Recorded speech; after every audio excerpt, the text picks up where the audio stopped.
आज की रेसिपी इतनी मज़ेदार बनेगी, जो बनाने में टाइम लगा उसके बाद सिर्फ 10 मिनट में पूरी ख़त्म हो गई और दूसरी बनाने की फरमाइश आई। तो जब भी कुछ रेस्टोरेंट स्टाइल चटपटा सा स्टार्टर खाने का मन करे तो इस तरह से आप स्टार्टर एक बार ज़रूर ट्राई करना। बहुत ज़्यादा टेस्टी लगता है और झटपट बन भी जाता है और बच्चे बड़े खुश हो जाएंगे। तो एक बार घर पर ज़रूर ट्राई करना। जय जिनेंद्र सभी को। तो चलिए आज की मज़ेदार रेसिपी शुरू करते हैं।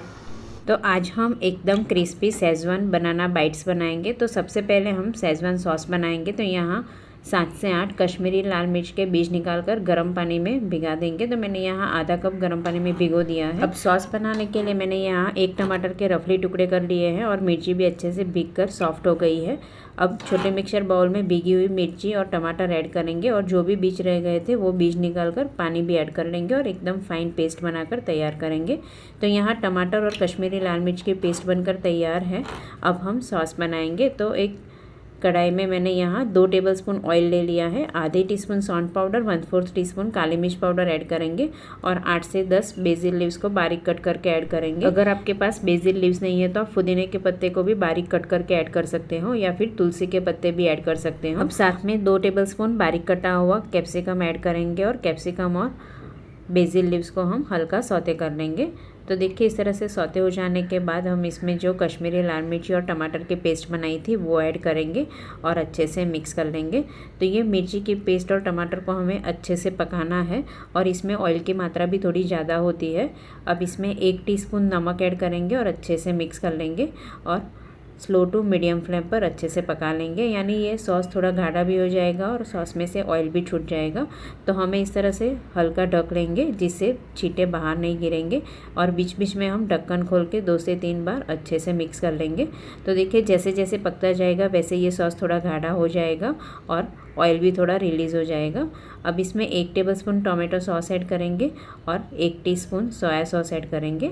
साथ में आधी टीस्पून चीनी और 1 टीस्पून नींबू का रस भी ऐड करेंगे और अच्छे से मिक्स करेंगे। तो नींबू की रस की जगह आप चाहो तो विनेगर को भी ऐड कर सकते हो।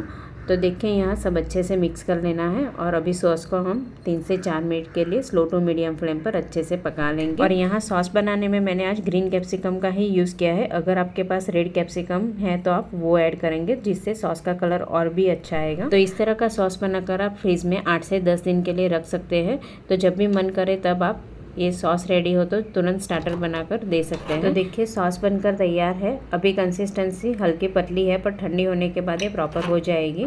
अब हम शेजवान बनाना बाइट्स बनाने के लिए मैंने यहाँ 3 कच्चे केले लिए हैं जिसे हम छील देंगे। तो जब भी बनाना बाइट्स बनाना है तब भी हमें छीलना है, नहीं तो कच्चे केले काले हो जाएंगे। और अगर ज़्यादा बनाने हैं तो आप कच्चे केले को छील के फिर तुरंत पानी में रख देंगे जिससे कच्चा केला बिल्कुल काला नहीं होगा। तो देखिए यहाँ मैंने सारे कच्चे केले को इसी तरह छील दिया है। अब कच्चे केले को छीलने के बाद हमें इस तरह छोटे छोटे बाइट्स में कट कर लेना है। तो देखिए मैंने यहाँ इस तरह से कच्चे केले को हल्का स्लांट में कट किया है जिससे बाइट्स थोड़े बड़े निकलेंगे। और देखिए इस तरह से हल्के मोटे कट करने हैं, यानी हमें जैसे चिप्स बनाने हैं वैसे पतले नहीं करना है और सब्जी बना लेते हैं वैसे मोटे भी नहीं करना है। तो बाइट्स बनाने के लिए हमें इस तरह से हल्के मोटे कट करना है। तो देखिए इसी तरह मैंने सारे केले के कट कर लिए हैं। अब इसे मैंने एक प्लेट में रख दिया है। अब इसमें सिर्फ 1/4 टीस्पून नमक ऐड करेंगे और अच्छे से मिक्स कर लेंगे। साथ में इसमें हम थोड़ा सा मिक्स हर्ब ऐड करेंगे। आप चाहो तो चिली फ्लेक्स और ऑरिगानो भी ऐड कर सकते हो। देखिए अभी सब अच्छे से मिक्स कर लेना है। तो जैसे हल्का नमक डाला है तो नमक का हल्का पानी होगा तो ये मसाला भी अच्छे से चिपक जाएगा। और नमक हमें थोड़ा सा ही ऐड करना है क्योंकि हमें बाद में सॉस भी ऐड करना है तो फिर नमक ज़्यादा हो जाएगा। अब इसमें हम 2 टेबलस्पून कॉर्नफ्लोर ऐड करेंगे और सारे कच्चे केले के टुकड़े को हमें अच्छे से कॉर्नफ्लोर से कोट कर लेना है। तो देखिए अभी हमें पहले अच्छे से मिक्स करने के बाद अगर ज़रूरत लगे तो हम बाद में और भी कॉर्नफ्लोर ऐड करेंगे। तो इस तरह से अच्छे से मिक्स कर लेना है, यानी हल्का प्रेस करते हुए एक एक बाइट्स को हमें कॉर्नफ्लोर से अच्छे से कोट कर लेना है। तो देखिए थोड़ा सा कॉर्नफ्लोर कम लग रहा है तो यहाँ आधी टीस्पून कॉर्नफ्लोर और ऐड करेंगे और अच्छे से मिक्स कर लेंगे।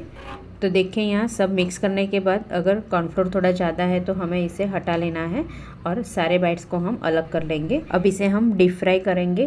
तो मैंने यहाँ ऑलरेडी पहले से ऑयल गर्म करने के लिए रख दिया था। तो इतने बाइट्स को हम 2 बैच में फ्राई करेंगे। तो ये बनाना बाइट्स जब ऑयल में डाले तब गैस की फ्लेम हाई रखनी है और ऑयल भी अच्छे से गर्म होना चाहिए।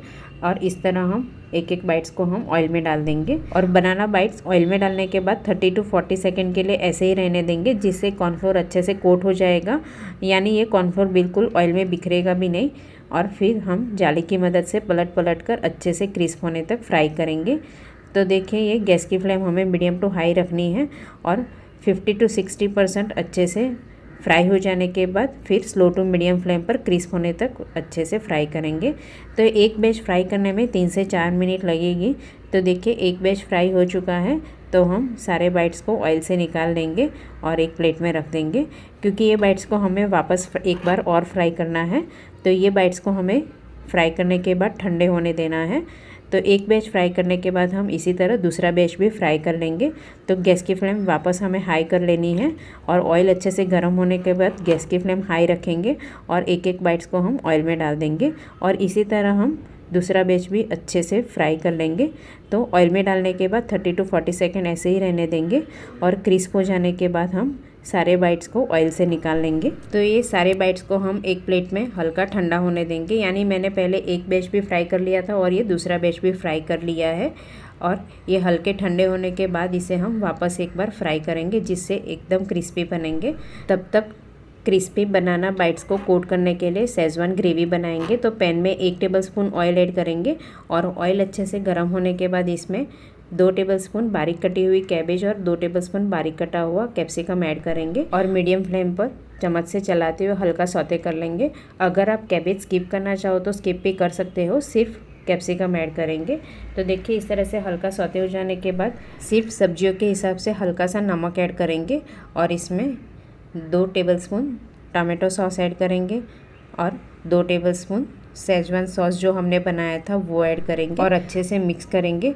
और ज़रूरत लगे तो आप फिर बाद में भी शेजवान सॉस और भी ऐड कर सकते हो। जितना आप स्पाइसी खाना पसंद करते हो उस हिसाब से आप शेजवान सॉस ऐड करेंगे। तो देखिए यहाँ सब अच्छे से मिक्स करने के बाद गैस बंद कर देंगे और दूसरे गैस पर जो हमने बनाना फ्राई किए थे वो गैस हम ऑन करके फिर अच्छे से ऑयल गर्म करने के बाद फिर हम बनाना बाइट्स जो फ्राई किए थे उसे हम वापस फ्राई करेंगे। तो इस तरह से दूसरी बार फ्राई करने से ये बाइट्स एकदम क्रिस्पी बनेंगे। अगर आप ये स्टेप स्किप करना चाहो तो स्किप भी कर सकते हो, पर इस तरह से तुरंत फ्राई करके फिर ऐड करेंगे तो ये बनाना बाइट्स एकदम क्रिस्पी बनेंगे। तो ये बनाना बाइट्स को हमें वापस फ्राई करने के लिए मीडियम टू हाई फ्लेम पर फ्राई कर लेना है और सिर्फ 1 से 1.5 मिनट के लिए फ्राई करेंगे तो भी ये एकदम क्रिस्पी बन जाते हैं। तो देखिए ये सारे बाइट्स को हमने एक साथ में ही ऐड किया था और अच्छे से फ्राई हो चुके हैं। तो सारे बाइट्स को हम ऑयल से निकाल लेंगे और ये हमने कॉर्नफ्लोर से कोट किया था तो ये बिल्कुल ऑयली नहीं बनते हैं। अब ये बनाना बाइट्स जो हमने फ्राई किए थे उसे हम जो हमने शेजवान ग्रेवी बनाई थी वो गैस ऑन कर लेंगे और उसमें हम बाइट्स को ऐड कर लेंगे और गैस की फ्लेम हाई रखेंगे और सारे बनाना बाइट्स को शेजवान ग्रेवी से अच्छे से कोट कर लेंगे और तुरंत गैस बंद कर लेंगे। ज़्यादा हमें गैस ऑन रखने की ज़रूरत नहीं है और सिर्फ 1 से 1.5 मिनट में सारे बनाना बाइट्स को हम कोट कर लेंगे। तो देखिए ये अच्छे से कोट कर लिए हैं और इसे हम गर्मा गर्म तुरंत सर्व कर लेंगे। बहुत ही मज़ेदार जैन क्रिस्पी शेजवान बनाना बाइट्स बनकर तैयार है। तो जब भी बच्चों को शाम में कुछ चटपटा सा खाने का मन करे या फिर रेस्टोरेंट स्टाइल खाना मन करे तभी आप झटपट ये स्टार्टर बनाकर दे सकते हो, या फिर कोई गेस्ट आए तब आप स्टार्टर के लिए भी सर्व कर सकते हो। बहुत ज़्यादा टेस्टी लगता है, तो एक बार घर पर ज़रूर ट्राई करना।